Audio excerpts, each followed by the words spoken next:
ماتشين في كاس العالم، ماتش قطر وسويسرا، وماتش البرازيل والمغرب.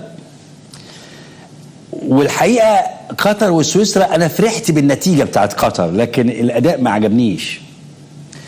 يعني فرحت والنتيجه كويسه انه يتعادلوا في الدور الاول او في اول ماتش، كويس قوي يعني كده، عندهم نقط ما خسروش يعني. فنتمنى ان قطر بس تتماسك عن كده شويه، لان سويسرا ما فيهاش كوره اصلا. يعني سويسرا فيها شوكولاته بالشمبانيا وبالويسكي، بس ما فيهاش كوره، ما تلاقيش كوره في سويسرا، صعبه يعني. فاتمنى لقطر انها تبقى الماتشات الجايه كويسه. شفت كمان بقى ماتش المغرب، انا ما صدقتش مين المغرب ومين البرازيل بصراحه. ايه ده؟ ايه اللي عاملاه المغرب ده؟ انا في حياتي يعني، انا واحد من مشجعين البرازيل من السبعينات، من الثمانينات قصدي. انا في حياتي ما شفتش البرازيل كده. المغاربه علموا على البرازيل بشكل يعني بصراحه جرحوا كرامتهم.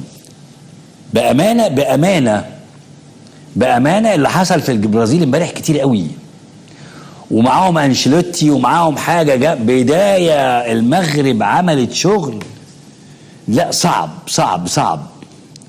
ولو اني كنت حاسس اني اسمه اشرف حكيمي واخد ادوار اكتر من لعبه او من شغله في باريس سان جيرمان، انما بقيه الفرقه كانت حاجه عظيمه جدا.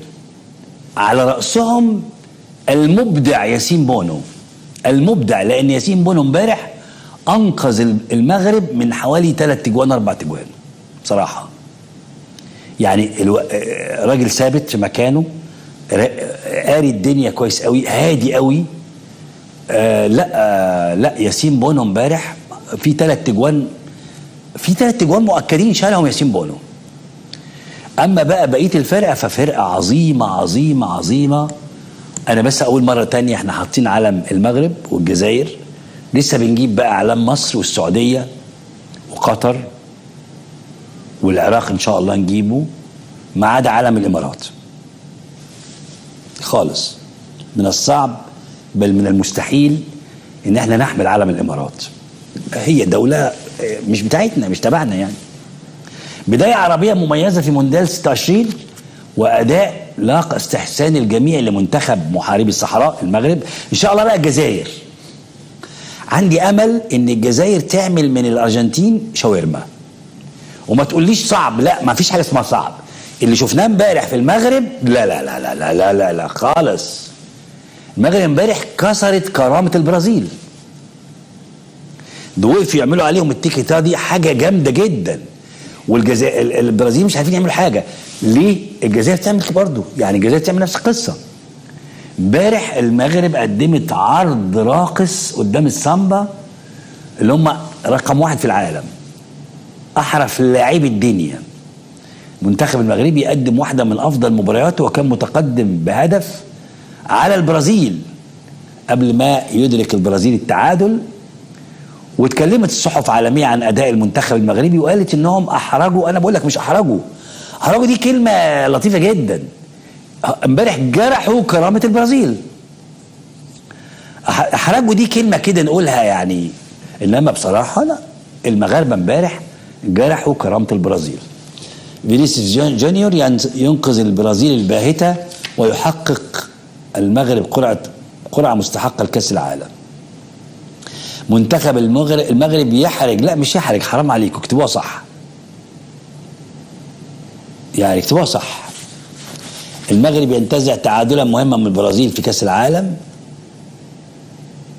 ده انا حتى عرفت ان قطر صعدت لكاس العالم دلوقتي اهو بعد ما فازت على الامارات. يعني الحمد لله الامارات مش موجوده، الحمد لله. خليهم في الدعاره شويه احسن. ودي بعد صور من مباراه الفريقين اللي اقيمت الساعه 1 صباحا بتوقيت مصر. اللاعب ده يا جماعه، مش ده ايوب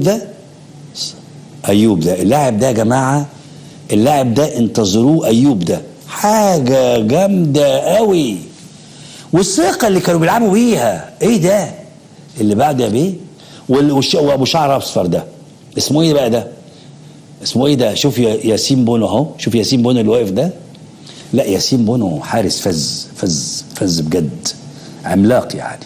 دي شوطه من فينيسيوس على ياسين بونو، بس الراجل حاجه جامده جدا جدا، عظمه على عظمه على عظمه. يعني التشيك بتاعهم 10 من 10. العناوي ده جامد قوي الواد ده.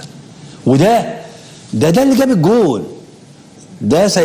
سايبالي ده خد 2 برازيليين مره كده في لفه، خدهم عملهم شاورما ومعدي، يعني خد 2 كده على الجنب. انا استغربت رقصهم ازاي، كان عامل لهم ازعاج كبير قوي هو اللاعب ده، وهو ده اللي جاب الجول. عظمه لاعبي المغرب ونضجهم الكروي ظهرت في احتفال لاعبيهم وصاحب الهدف الاول في شباك البرازيل سيبالي ده اهو، اللي احتفل بطريقه هاديه جدا. اياد البرود ده انت حاطط جون في البرازيل، ده انت لو حاطط جون في حرس الحدود كنت هتنبسط عن كده. حاطط جون في البرازيل، لا وجون ايه؟ جون في فكره، لان هو الكره اترمت له وجون طالع عليه، راح هو زقها برجله كده بس بليسنج.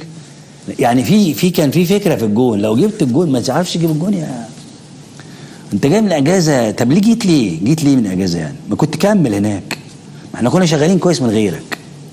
لو سالت اي حد من جماهير المنتخب المغربي ده بعد المباراه هيقول لك كان نفسنا نفوز. تخيل المغاربه عادي يعني كل يوم بيفوز على البرازيل يعني، وفرحتهم بالتعادل مع البرازيل مش كبيره قوي، كانه عادي. هو ده الفرق بين المنتخب المغربي اللي عنده سيستم شغال بيه ومنتخبات تانية اي تعادل ليه